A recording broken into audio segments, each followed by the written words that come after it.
Una lipsanoteca es un recipiente con tapa que contenía pequeñas reliquias. Se depositaba en un espacio del altar, el reconditorio, donde se colocaba una tapa.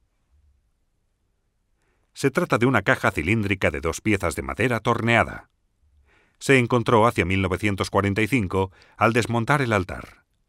Estaba llena de reliquias identificadas con tiras de pergaminos y con envoltorios textiles.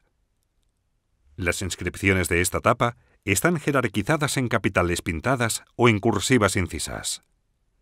Los nombres que aparecen bien dibujados o pintados estarían ya rotulados antes del acto de consagración y tienen que corresponder a los de los donantes de las reliquias. El resto serían los nombres de los asistentes a la consagración y firmarían el monumento en el momento, en calidad de actores litúrgicos o de testigos. Las lipsanotecas de madera torneada son abundantes en la diócesis de Vic, aunque no se encuentran con una forma idéntica a esta.